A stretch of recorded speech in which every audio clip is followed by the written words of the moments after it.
Bapa kami yang ada dalam kerajaan surga, terima kasih Tuhan atas pimpinanmu, atas perkenanmu, sehingga kami semua boleh berkumpul di tempat ini, memuji, membesarkan namamu.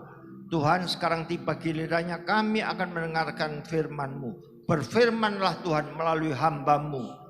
Perkuat hamba-Mu dengan Roh Kudus, supaya apa yang dikatakan, apa yang keluar dari bibir lidahnya, bukan merupakan isi hati pribadinya, tetapi merupakan isi hati Engkau sendiri Tuhan. Terima kasih Tuhan. Tuhan, Engkau juga memberkati semua jemaat di tempat ini, supaya jemaat di tempat ini bagaikan tanah yang subur, yang siap menerima benih firman-Mu. Dan firman itu boleh bertumbuh, berkembang, dan berbuah-buah. Tuhan, pada kesempatan ini kami yakin dan percaya Roh-Mu ada di tengah-tengah kami. Hadirat-Mu turun atas tempat ini, sehingga selama firman Tuhan dibawakan, ada kesembuhan di dalam nama Yesus. Ada berkat turun atas kita semua, dan atas semua ini Tuhan Engkau berikan jalan keluar. Kalau ada yang lemah, Engkau kuatkan. Terima kasih, kami yakin dan percaya Engkau akan memberkati tempat ini dan akan berkembang. Terima kasih, di dalam nama Yesus kami sudah berdoa dan mengucap syukur. Haleluya, sama-sama katakan amin. Silakan duduk Bapak Ibu. Shalom Bapak Ibu, selamat pagi. Luar biasa ya. Saya pertama-tama berterima kasih kepada Tuhan yang mengizinkan saya kembali berdiri di hadiratnya. Saya berterima kasih juga dengan Pak Sutris yang mengizinkan saya untuk membawakan firman Tuhan di tempat ini. Dengan segenap staf multimedia, musik ya. Saya tadi waktu WL nyanyikan lagu Ku Menang, Ku Menang. Saya teringat, saya dengan istri teringat itu ya. YouTube atau TikToknya Cik Mehong itu ya. Yang jual bika ngambon sambil nendang kaleng Wisman. Kan lagunya Ku Menang, Ku Menang ya. Lagu itu luar biasa. Mengantar kita kepada hadiratnya yang penuh dengan kuasa ini. Bapak Ibu, ada sukacita? Bapak Ibu diberkati? Izinkan saya bertanya ya. Boleh kita jawab dengan jujur ya? Apakah semua di antara kita ini punya keyakinan pada hari kedatangannya kita bisa masuk di kerajaan surga? Angkat tangan. Ya, walaupun belum semua ya. Tapi hari ini saya akan bawakan firman Tuhan yang merupakan jawaban dari pertanyaan ini, sekaligus menghilangkan keraguan-keraguan Bapak Ibu. Bapak Ibu, banyak di antara kita ya, secara jujur, termasuk saya sendiri, 2 tahun yang lalu ketika saya divonis dokter harus operasi bypass jantung ya. Saya ketakutan Bapak Ibu. Apakah saya bisa masuk kerajaan surga? Karena operasi bypass jantung itu kan operasi besar ya. Dimana konon katanya jantungnya itu diberhentikan selama operasi 3 jam sampai 6 jam. Ya. Dan itu diganti dengan mesin. Berarti jantung tidak berdenyut bukan? Bahkan paru-paru juga tidak bergerak. Karena sementara operasi itu tidak boleh ada darah yang menyembur katanya ya. Nah itu saya ketakutan luar biasa. Kalau kebablasan game ya. Nah itu saya punya pikiran, apakah saya layak masuk kerajaan surga? Itu memang manusiawi. Tapi hari ini mari kita bersama-sama mengupasnya. Walaupun tidak secara akademis benar-benar yang membosankan nantinya ya. Kita harus tahu. Saya tahu jemaat di tempat ini berbagai tingkatan. Tapi marilah kita permudah, kita ambil gampangnya saja ya. Bapak Ibu, pastikan ya, kita semua yang percaya kepada Yesus, kita sebagai domba-dombanya, orang-orang pilihannya, saudara pasti memperoleh hidup yang kekal. Dan itu tidak akan hilang selama-lamanya. Itu saudara pegang. Ya. Itu janji Tuhan. Bahkan Tuhan menjaminnya dengan 2 tangan yang perkasa, yaitu tangan Yesus sendiri dan tangan Allah Bapa yang memegang dan mengantar saudara dan saya sampai di rumah Bapa. Itu jaminannya. Satu lagi, Allah itu bersumpah bahwa sekalipun gunung-gunung beranjak, bukit-bukit bergoncang, tapi kasih setianya, termasuk kasih karunia-Nya, tidak akan beranjak daripada saudara dan saya. Katakan amin. Bapak Ibu, jadi kepastian keselamatan di dalam orang Kristen itu bukan lagi ragu-ragu atau semoga, harapan kosong, tapi ini kepastian. Dan kebenaran inilah nanti yang akan memerdekakan saudara dan saya di tempat ini, sehingga saudara tidak lagi dihantui dengan keraguan-keraguan, tapi suatu kepastian untuk hidup di sorga kelak bersama Yesus. Amin. Sekarang Bapak Ibu yang menjadi pertanyaan, bagaimana Pak caranya supaya kita ini mempunyai atau memiliki kepastian hidup kekal? Caranya ada 3 hal. Saya renungkan ini Bapak Ibu ya. Saya mendengarkan beberapa YouTube, saya konsultasikan dengan sesama hamba Tuhan. Saya lihat buku-buku terjemahan dan Alkitab beberapa versi. Saya camkan, saya renungkan, dan saya rangkum. Hari ini saya akan bagikan kepada Bapak Ibu di tempat ini. Yang pertama ya, adalah kita harus tetap beriman kepada Yesus Kristus. Nanti yang kedua Bapak Ibu, jangan pernah murtad. Dan yang ketiga, kita mau saling mengampuni. 3 hal ini Bapak Ibu yang akan memastikan saudara dan saya pasti diselamatkan. Luar biasa ya. Apa sih itu beriman kepada Yesus? Beriman kepada Yesus itu bukan sekedar percaya Yesus itu anak Allah. Ya. Tapi harus percaya bahwa Yesus itu sudah menebus dosa kita. Dengan darahnya dicurahkan di kayu salib, mati, dan pada hari yang ketiga dia bangkit sebagai bukti maut telah dikalahkan, sehingga dia bisa menghidupkan saudara dan saya pada akhir zaman nanti. Bapak Ibu, dari poin yang pertama yang tadi kita akan uraikan, iman kepada Yesus itu harus tetap, tidak boleh goyah sama sekali. Kita baca ayatnya, yang ayat utamanya di Yohanes 10 ayat 27, 28, 29 ya.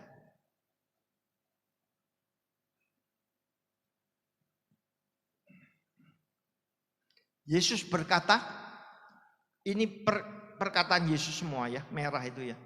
Domba-dombaku mendengar suaraku.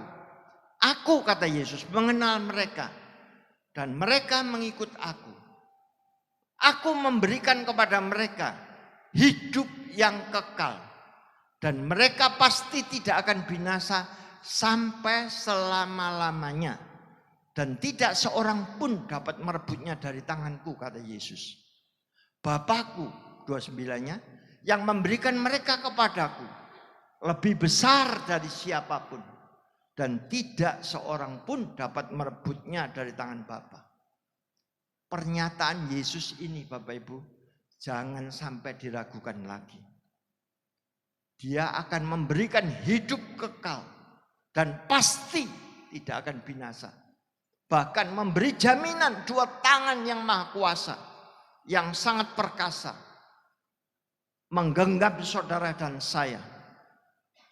Dan tidak ada kekuatan apapun yang dapat merebutnya. Bapak Ibu, syaratnya apa? Di muka tadi. Domba-dombaku mendengar suaraku.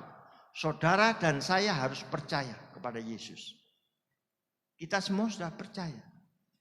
Yesus mengenal saudara dan saya. Kata Yesus, aku mengenal mereka. Identitas kita bukan saja kayak KTP kita diketahui Yesus, alamat nama. Tapi juga karakter, pergumulan saudara, keinginan saudara, kekurangan saudara, itu dikenal Yesus. Jadi artinya saudara dan saya harus hidup intim kepada Yesus.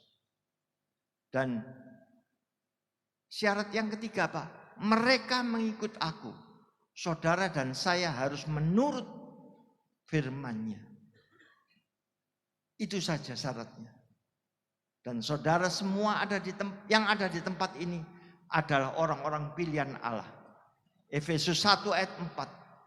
Allah berkata, sebab di dalam Dia, di dalam Yesus, aku telah memilih engkau sebelum dunia dijadikan. Saudara dan saya ini adalah orang-orang pilihan Allah. Buktinya apa? Saudara ada di tempat ini. Saudara berbakti kepada Tuhan Yesus Kristus. Jadi saudara harus punya keyakinan bahwa saudara itu pasti diselamatkan. 1 ayat lagi. Yohanes 14 ayat 6. Akulah jalan, kebenaran dan hidup. Tidak seorang pun dapat datang kepada Bapa kecuali melalui aku. Artinya Yesus itu kunci daripada kerajaan surga. Dia jalan, dia kehidupan, bahkan dia kebenaran itu sendiri. Kebenaran itu sesuatu yang mutlak. Yang tidak perlu kapan waktunya baru berlaku. Atau dari kacamata siapa. Tapi yang namanya kebenaran itu adalah benar secara mutlak. Jadi hanya Yesus saja yang bisa menyelamatkan kita, bahkan membawa kita ke surga. Bapak Ibu, kalau kita melihat ya, Filipi 2 ayat 12, di sana ada kata-kata gini. Kerjakanlah keselamatanmu dengan takut dan gentar. Seolah-olah kita diperintahkan untuk mengerjakan sesuatu supaya bisa selamat. Tapi bukan ya. Kalau kita renungkan, kita baca berulang-ulang, keselamatan itu sudah diberikan kepada kita. Cuma kita harus menyambutnya dengan takut dan gentar. Artinya dengan hormat dan dengan sungguh-sungguh. Bukan acuh tak acuh atau apa itu? Menyepelekan. Tapi harus kita sambut dengan sungguh-sungguh. Sebab Efesus 2 ayat 8 dan 9 jelas mengatakan, karena kasih karunia kamu diselamatkan oleh iman. Itu bukan hasil usahamu dan bukan hasil pekerjaanmu. Tapi pemberian Allah. Jadi jangan ada orang yang memegahkan diri. Lah ini Bapak Ibu tidak berkontradiksi dengan yang tadi. Kerjakanlah, ya, ini bukan hasil pekerjaanmu. kerja ini di sini apa sih pekerjaan yang dikehendaki Bapa atas kita? Kalau kita melihat ya di Yohanes 6 ayat 29. Yesus berkata, inilah pekerjaan yang dikehendaki Bapa. Apa Bapak Ibu? Percaya kepada Dia yang diutus oleh Allah. Siapa itu? Jadi apa yang disuruh ngerjakan oleh Bapa? Yaitu percaya kepada Dia yang diutus Bapa. Percaya kepada Yesus Tuhan. Jadi beriman kepada Yesus Tuhan. Jadi beriman kepada Yesus itu bukan anjuran hamba Tuhan atau orang Kristen. Tapi itu kehendak Bapa. Itu harus Bapak Ibu dan saya mengimani. Mengapa sih Bapak Ibu kok kita ini harus beriman kepada Yesus? Karena kalau kita membaca di Yohanes 3 ayat 18 ya. Barang siapa percaya kepadanya dia tidak dihukum. Tapi barang siapa tidak percaya dia sudah berada di bawah hukum. Karena tidak percaya dalam nama anak tunggal Bapa. Tidak percaya kepada Yesus. Jadi orang yang tidak percaya Yesus itu akan dihukum. Bahkan Bapak Ibu di Roma 8 ayat 1 itu dikatakan apa? Demikian sekarang tidak ada lagi penghukuman bagi orang yang ada di dalam Yesus. Kalau saya tambahi lagi, ada juga ayat di Yohanes 5 ayat 24. Ya. Itu yang mirip Yohanes 3:18 tadi ya. Apa itu Bapak Ibu? Barang siapa percaya, mendengar perkataanku dan percaya kepada Dia yang mengutus aku, dia memperoleh hidup yang kekal dan tidak turut dihukum. Sebab dia sudah dipindahkan dari dalam maut ke dalam hidup. Ini jaminan-jaminan yang saudara dan saya tidak boleh ragu lagi. Ini suatu yang luar biasa. Bahkan kalau Bapak Ibu mau lihat Ibrani 7:25. Di sana Yesus berkata begini.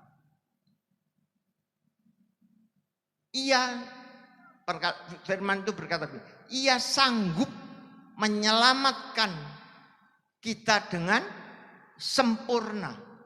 Artinya bukan saja saudara ditunjuki jalan atau diantar sampai pintu surga, tapi saudara digandeng sampai masuk surga beleng, ya orang Surabaya bilang masuk. Karena dia bisa menyelamatkan dengan sempurna. Ini janji dan jaminan yang luar biasa. Bapak Ibu saya akan gambarkan ya. Bagaimana sih Yesus itu kok harus tetap kita imani? Atau mengapa kita harus beriman kepada Yesus? Ada seorang petani miskin Bapak Ibu. Dia biasanya cari kebutuhan sehari-harinya cuma di sekitar rumahnya. Kayu bakar, buah-buahan atau sayur ya. Tapi kali ini karena musimnya sudah kering ya. Dia sulit mendapat kebutuhan itu. Dia mendaki ke atas ke puncak gunung. Di puncak gunung itu dia melihat sayuran yang segar, bunga-bunga yang luar biasa. Di tengah-tengah bunga itu ada satu bunga yang tidak pernah dia lihat sebelumnya. Bunga ini sangat indah, ya bentuknya, warnanya, lagi pula harum semerbak. Dia hampiri bunga itu, dia putih bunga itu, dipetik, ya. Untuk dengan maksud akan diberikan, ditunjukkan kepada anak istrinya. Bunga yang sangat indah. Dia memegangnya dengan hati-hati, khawatir tersenggol atau rusak ya. Jadi bunga ini dipegang dengan hati-hati. Supaya nanti sampai di rumah masih segar, bagus dan tidak bercacat. Tapi waktu dia memegang bunga ini, dia dikagetkan. Ada pintu batu besar yang bergeser, menggelegar pelan-pelan.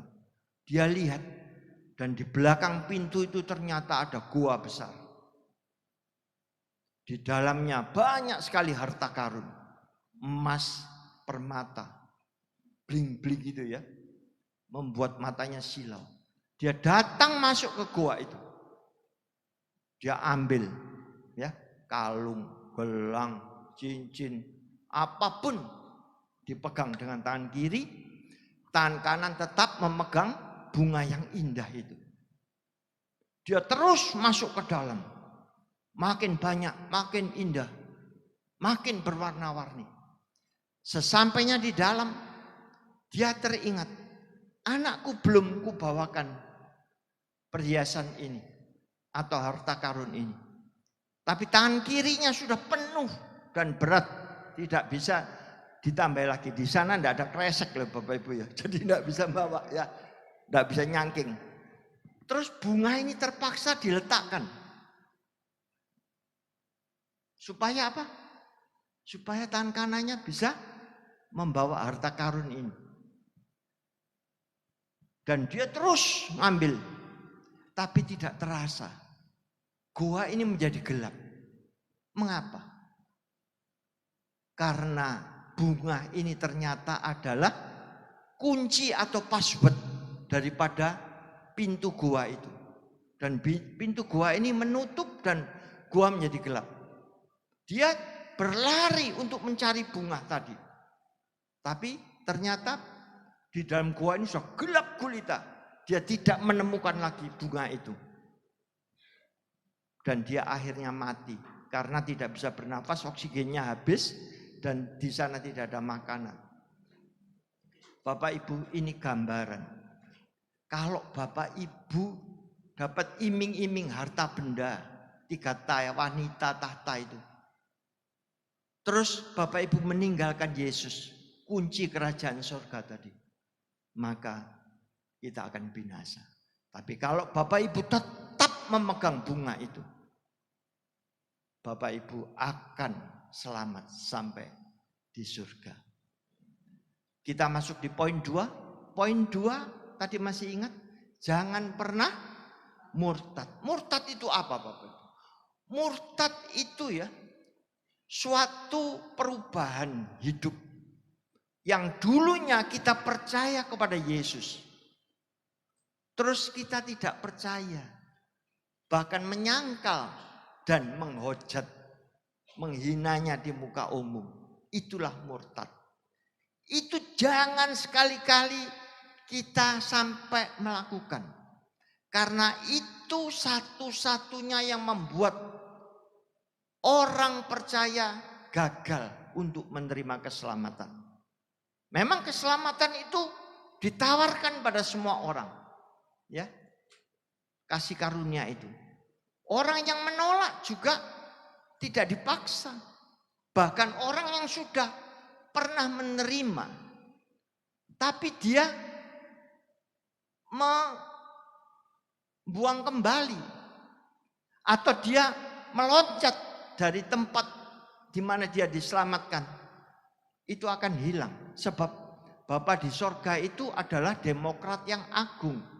Dia tidak memaksa kita, tapi dia memberikan free will, kebebasan kita memilih.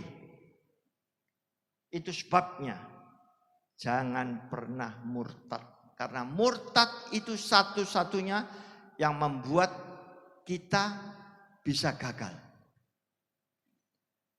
Di dalam ayat yang sering diucapkan ya, di Ibrani 6 ayat 4, 5 dan 6 itu ya. Orang yang pernah diterangi hatinya, yang pernah mendapat karunia surgawi, dan yang pernah mendapat bagian daripada Roh Kudus. Juga orang yang pernah mengecap firman yang baik yang datang dari Allah, dan yang pernah mendapat karunia-karunia dunia yang akan datang. Itu orang yang imannya luar biasa, bukan? Tetapi kalau murtad lagi, tidak dapat diperbaharui sekali lagi. Sehingga sedemikian, walaupun bertobat itu tidak bisa. Mengapa Bapak Ibu? Karena dia sudah menyalibkan anak Allah untuk dirinya sendiri. Padahal Yesus tidak akan disalib untuk kedua kali. Sekali dan selamanya. Kalau korban itu berkali-kali. Tapi Yesus itu sekali dan selamanya. Dia korban yang sempurna. Kalau Bapak Ibu sampai berharap untuk Yesus disalibkan, itu artinya kita menyalibkan Yesus untuk kedua kalinya. Dan sudah menghinanya di muka umum. Ada banyak memang orang ya, Kristen KTP, Kristen tanpa pertobatan. Artinya mereka ada di tengah-tengah kita. 1 Yohanes 2 ayat 19 itu ya. Tapi mereka itu sesungguhnya bukan bagian daripada kita. Dia cuma aksi-aksi atau cuma kelihatannya ada di tengah-tengah kita. Tapi sesungguhnya dia itu bukan merupakan bagian daripada kita. Sebab kalau dia itu sungguh-sungguh merupakan bagian dari kita, tentu dia tetap ada di tengah-tengah kita dan merupakan bagian kita. Hal ini terjadi supaya nyata ya, bahwa orang-orang ini supaya tidak tercampur baur antara gandum dan lalang, juga antara kambing dan domba.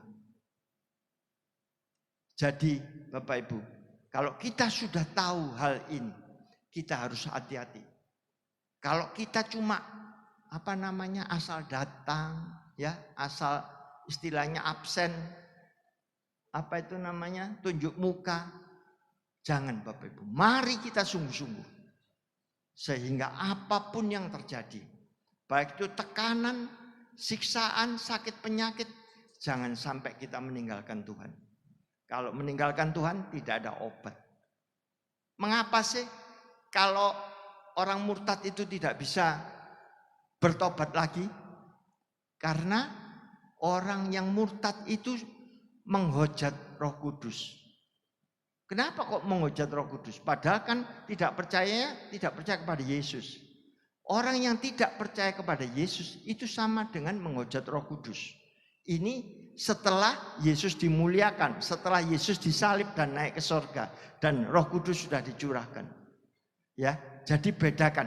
Kalau kita lihat di Matius, di Lukas 12:10, Matius 12:31, itu kan menghujat anak Allah nggak apa-apa, tapi tidak boleh menghujat Roh Kudus. Tapi kalau kita di Markus, ya Markus 3:29 itu ya, orang yang menghujat Roh Kudus itu dosa kekal yang tidak terampuni. Jadi itu bedanya ya. Itu menjelaskan Yesus waktu itu belum disalibkan.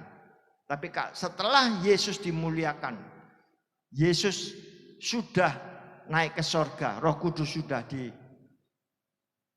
dicurahkan, maka hal itu tidak bisa diampuni. Sebab apa Bapak Ibu?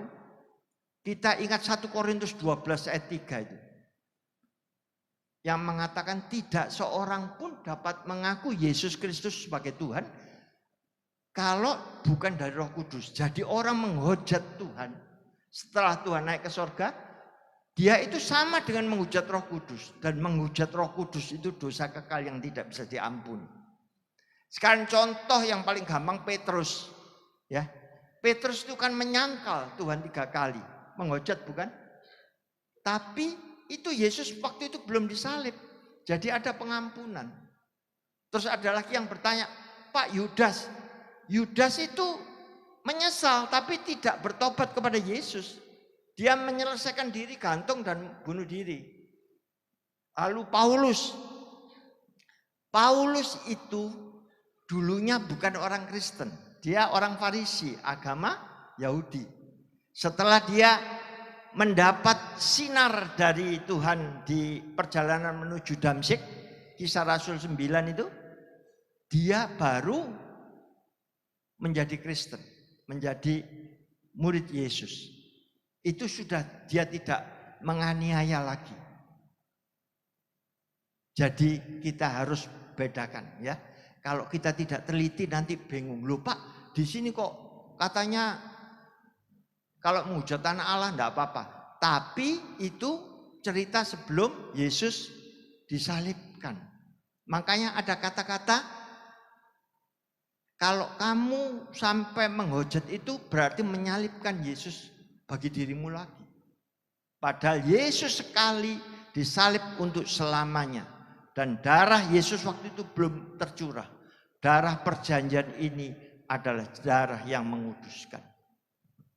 Bapak Ibu, kita perlu ya mengetahui kenapa sih kok kalau murtad itu bisa tidak selamat. Gambarannya ya, ada beberapa hamba Tuhan pernah ngomong ya. Itu gambarannya itu kita ini sedang ada di dalam perahu atau bahtera yang menuju kerajaan surga. Ya. Jangan sampai kita ini loncat. Begitu kita loncat keluar dari perahu itu, maka pasti akan binasa. Dimakan ikan bisa, atau kehabisan nafas. Di mana ada orang bisa berenang di samudera raya? Kembali ke kapal tidak mungkin. Kapal kan dindingnya tinggi, manjat apa? Jadi kalau orang sampai murtad itu tidak ada ampun. Nah, Bapak Ibu, itu penyelesaian sesaat, tapi di sana nanti dia binasa selama-lamanya. Karena murtad tidak ada ampun, tidak bisa bertobat lagi. Kita masuk poin 3 ya, masih semangat Bapak Ibu? Poin 3, poin terakhir. Apa tadi? Saling mengampuni. Loh Pak, mengampuni apa hubungannya dengan keselamatan? Begini Bapak Ibu ya. Orang bertobat itu bukan saja berhenti ya melakukan perbuatan dosa tadi. Tapi sebaliknya melakukan firman Tuhan yang mengantisipasi perbuatan dosa atau yang menyebabkan kita supaya tidak kembali ke dosa itu. Mengampuni itu begini Bapak Ibu. Kalau kita ini kan sesungguhnya kan berdosa ya. Upah dosa adalah maut. Dan dosa Adam itu menjalar ke semua kita ya manusia. Sehingga dosa ini harus diampuni. Tanpa pengampunan tidak ada keselamatan. Jadi dosanya tetap melekat. Oleh karena itu kita perlu diampuni oleh Bapa di surga. Lah kita kan tidak fair kalau kita juga tidak mengampuni. Ya, oleh karena itu kita harus mengampuni. Caranya bagaimana? Caranya buanglah segala Efesus 4 ayat 31 itu. Segala kepahitan, kegeraman, kemarahan, pertikaian, fitnah dan juga segala kejahatan. Dan sebaliknya lain tadi setelah sudah berhenti melakukan itu, membuang itu, terus berbalik apa? Kita harus hidup ramah seorang terhadap yang lain dan penuh kasih mesra dan saling mengampuni. Nah ini Bapak Ibu, ini melakukan firman yang mengantisipasi daripada dosa tadi itu? Kegeraman, kemarahan, iri hati dan lain sebagainya.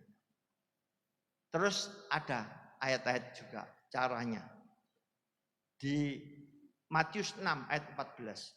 Di sana dikatakan ya, kalau kamu mau mengampuni kesalahan orang, Bapamu di surga juga mengampuni kesalahanmu. Lah ini 15-nya. Ini dibalik ya kalimatnya, kalau kamu tidak mengampuni, maka Bapamu yang di surga juga tidak mengampuni kesalahanmu. Ini Bapak Ibu perhatikan ya. Kalau di dalam ayat-ayat di dalam Alkitab ada 2 ayat yang pengertiannya kalau begini, begini, kalau tidak begini, begitu. Itu harus kita kita masukkan di dalam hati yang paling dalam. Kita ingat-ingat. Karena ini peringatan yang penting. Ada satu lagi ayat tentang pengampunan. Markus 11 ayat 25 itu. Kalau kamu berdiri berdoa, sekiranya ada sesuatu dalam hatimu terhadap seseorang, maka ampunilah dahulu. Dan Bapamu yang di surga juga akan mengampuni. Kalau kita beres di hadapan Tuhan ya, kita mau mengampuni, maka kita ini tidak punya unek-unek lagi. Sebab kita ingat ya, dosa ini Bapak Ibu merupakan suatu penghalang, tembok pemisah antara manusia dengan Allah. Yesaya 59 ayat 1 dan 2. Tangan Tuhan tidak kurang panjang untuk menolongmu, tapi yang menjadi penghalang adalah segala dosa. Tuhan tidak kurang tajam mendengarkan doamu, tapi yang membuat dia memalingkan muka adalah segala kejahatan. Nah, ini Bapak Ibu, kita harus menghilangkan dosa ini dengan cara ampunilah. Kalau kita mau mengampuni, kita harus fair loh. Kita diampuni oleh Bapa di sorga. Tapi kalau kita tidak mengampuni, berarti kita tidak fair. Di dalam Yohanes 1 ayat 19. Yohanes 1 Yohanes 1 ayat 9. Di sana disebutkan, kalau kamu mengaku dosamu, maka Ia setia dan adil. Ia akan mengampuni segala dosamu, segala Bapak Ibu. Dan juga menyucikan engkau dari segala kejahatan. Ini suatu janji yang luar biasa. Kita harus perhatikan hal-hal ini. Memang Bapak Ibu tidak ada orang ya yang tidak berbuat dosa. 1 Yohanes 1 ayat 8-nya itu ya, sebelum 9 tadi. Kalau orang mengaku dia tidak berbuat dosa, itu menipu diri sendiri. Dan kebenaran tidak ada di dalam dirinya. Oleh karena itu Bapak Ibu ya, semua itu melakukan dosa. Terus Pak, kalau gitu orang Kristen boleh berdosa? Kalau Bapak Ibu bertanya, apakah orang Kristen boleh berbuat dosa? Jawabnya sekali-kali tidak. Namun Bapak Ibu, tidak ada orang yang tidak berbuat dosa. Roma 3:23 itu katakan semuanya telah berbuat dosa dan hilang kemuliaan. Ada lagi 1 Yohanes 2 ayat 1 dan 2. Apa Bapak Ibu? Anak-anakku, hal ini telah kukatakan kepadamu ya, jangan berbuat dosa. Namun kalau ada seorang berbuat dosa, kita orang Kristen ini punya pengantara yang adil, yaitu Yesus Kristus Tuhan namanya. Dia akan mendamaikan, mengampuni segala dosa kita.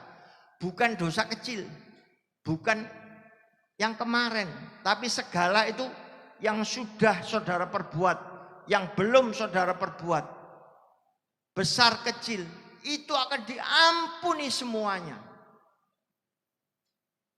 Itulah kita. Mengapa kita harus mau mengampuni? Karena kita juga perlu pengampunan. Dan untuk kita bisa aman di dalam perlindungannya, kita harus hidup melekat. Seperti carang harus melekat pada pokoknya. Yohanes 15:5 itu ya. Akulah pokok anggur, kamu carangnya. Kalau carang itu tidak melekat, dia tidak berbuah. Dia menjadi kering, layu dan dibuang. Kalau saudara dan saya tidak hidup intim dengan Tuhan, untuk menyingkirkan pemisah tadi yang menyebabkan orang tidak bisa intim adalah dosa, maka saudara tidak bisa intim kepada Allah, saudara menjadi kering dan layu.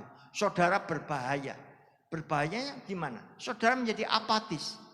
Doa tidak terjawab. Pertolongan Tuhan tidak ada. Misalkan orang sakit tidak sembuh-sembuh, terus toleh-toleh, cari pertolongan lain, alternatif lain. Ada juga usaha gak berhasil-berhasil. Nanti tanya Hong Sui, tanya Pak Se, tanya Primbon, Dukun dan lain sebagainya. Itu adalah kemurtatan. Dan itu tidak ada ampun. Oleh karena itu Bapak Ibu, kita perlu mengampuni. Sehingga dosa yang menyebabkan keterpisahan kita dengan Allah itu ditiadakan. Dan kita bisa hidup melekat kepada Allah. Bapak Ibu, kalau kita lihat, ingat ya, di Matius 18, di ayat kira-kira 20 ya, 23 itu kan, hal kerajaan Allah itu seperti seorang raja totalan terhadap hamba-hambanya. Siapa yang berutang banyak, terus kedapatan ada orang yang utang banyak sekali. Dia itu dijual seluruh hartanya, bahkan anak istrinya dijual jadi budak belian ya. Waktu itu kan ada budak belian. Itu tidak mampu untuk bayar. Misalkan utangnya dia 10 M. Tidak mampu. Tapi dia berlutut pada raja minta ampun. Terus raja karena belas kasihan dibebaskan. Lah orang ini, Bapak Ibu, setelah keluar dari istana raja, dia ketemu temannya. Loh, orang temannya ini kan pernah berutang sama dia, misalkan 1 juta. Ditangkap, dicekik, suruh bayar utang sampai lunas. Temannya ini sudah sujud menyembah, ampun. Dia minta waktu, tapi diserahkan dalam penjara. Teman-temannya yang lain berkata kepada raja, orang yang kamu bebaskan utangnya ini gak mau ngampuni. Orang tambah dimasukkan penjara. Terus raja manggil orang yang sudah dibebaskan utangnya ini, ditanya gini, kamu kan minta diberi pengampunan. Aku sudah bebaskan kamu. Mengapa kamu itu, hai hamba yang jahat, tidak melakukan demikian juga kepada saudaramu itu? Jadi Bapak Ibu, pengampunan itu sangat amat penting di hadapan Allah. Kalau saudara dan saya tidak mau dinamakan hamba yang jahat, tapi hai hambaku setia, masuklah di dalam kebahagiaan Tuhan. Dan itulah keselamatan. Bapak Ibu, kesimpulannya ya, ini sudah kurang 5 menit ya Pak ya. Kesimpulannya, yang pertama, apa Bapak Ibu? Poin 1 tadi, tetap beriman kepada Yesus. Karena hanya Yesuslah yang bisa menjamin keselamatan saudara dan saya sampai dalam kerajaan surga. Yang kedua, jangan pernah murtad. Sebab murtad itu adalah satu-satunya hal yang tidak bisa diampuni. Dosa kekal, dosa menghujat Roh Kudus dan menghujat anak Allah yang sudah dimuliakan. Sehingga bisa membatalkan keselamatan kita. Yang ketiga, kita harus mau saling mengampuni. Karena kita pun diampuni oleh Bapa. Dan supaya kita bisa hidup melekat kepadanya. Saya tutup dengan sebuah pantun ya. Biasanya Pak Gunawan mesti nutup dengan pantun ya. Siap nyawer Bapak Ibu? Nyawernya enggak usah dengan uang atau amplop, tidak. Tapi nyawernya dengan kata-kata pecakep. Benar Pak. Ya. Buah siwalan bukan buah delima. Buah delima khususnya untuk obati dahaga. Ada banyak jalan menuju Roma, tapi hanya Yesus jalan menuju surga. Amin. Tuhan Yesus memberkati. Allah Tritunggal yang hidup. Terima kasih buat firman Tuhan yang begitu indah. Roh Kudus Allah memeteraikannya di dalam setiap kehidupan kami. Terima kasih buat anugerah yang nyata dan sempurna. Biarlah kami mempertahankan, biarlah kami memelihara, biarlah kami menjaganya, mengerjakan keselamatan yang adalah kasih karunia Tuhan, yang adalah anugerah Tuhan semata-mata di dalam kehidupan kami. Bapa di sorga, kami teringat pribadi-pribadi yang belum menyerahkan hidup kepada Sang Juru Selamat, yaitu Tuhan Yesus Kristus. Dimanapun mereka berada, kami berdoa sekarang ini. Kami mengangkat hati dan hidup kami mohon belas kasihan Tuhan. Oh Roh Kudus, tolonglah mereka, supaya mereka boleh menjadi milik Tuhan Yesus Kristus. Membuka hati dan hidup bagi anugerah keselamatan Kristus. Di dalam nama Tuhan Yesus Kristus. Terimalah persembahan yang kami sudah berikan, baik persembahan kasih, ucapan syukur, perpuluhan. Tuhan memberkati umat-Mu dengan berlimpah-limpah dan membawa kami semua semakin mengenal Tuhan, mengasihi kerajaan-Nya.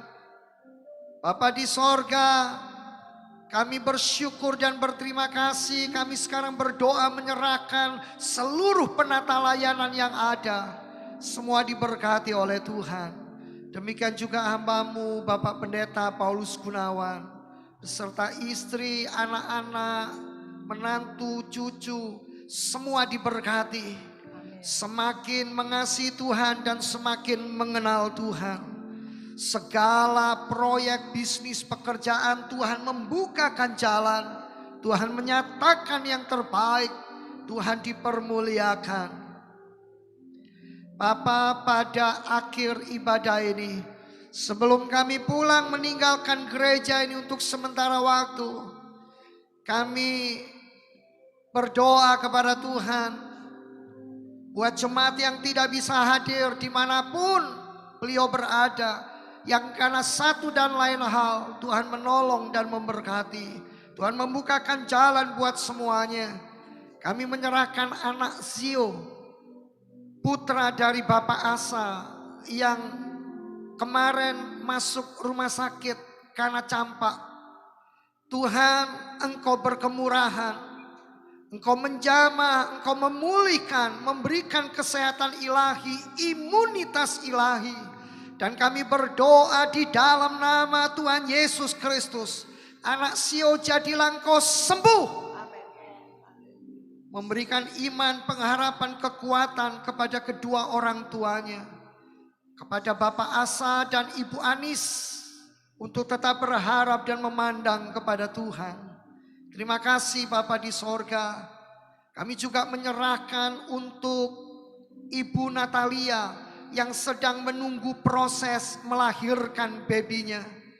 Tuhan, kerinduan pergumulannya bisa lahir secara alami.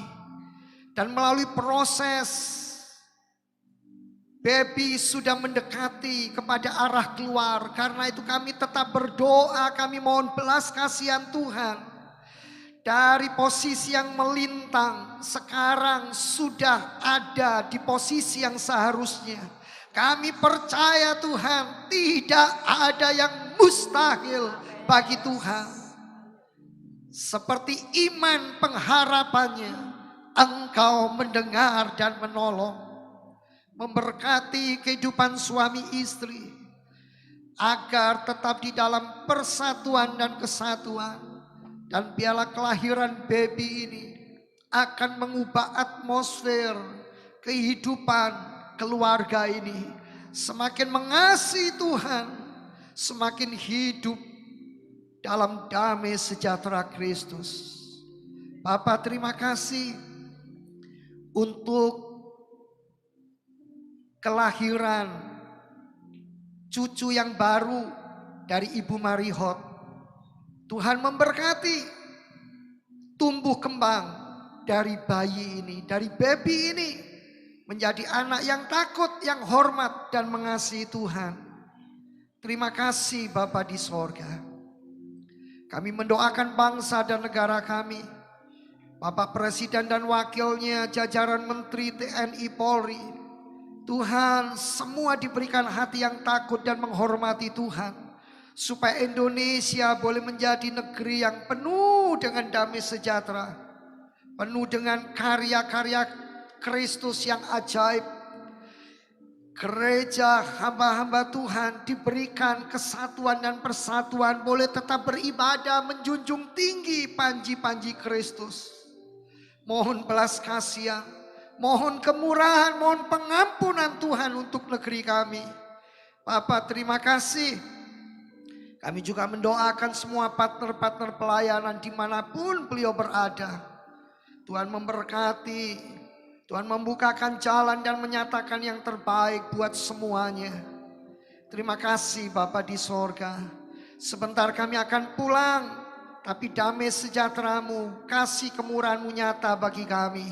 Jemaat yang dikasih Tuhan, angkatlah kedua belah tangan-Mu, arahkan pandangan-Mu kepada sorga, dan sekarang terimalah berkat dari Allah Bapa, cinta kasih kemurahan Tuhan Yesus Kristus Sang Putra, di dalam persekutuan Allah Roh Kudus, memimpin, menyertai, dan memberkati hidupmu saat ini, bahkan sampai selama-lamanya. Pulanglah, terimalah berkatnya, dan jadilah engkau berkat. Puji Tuhan, amin. Selamat hari Minggu, Tuhan Yesus memberkati semuanya.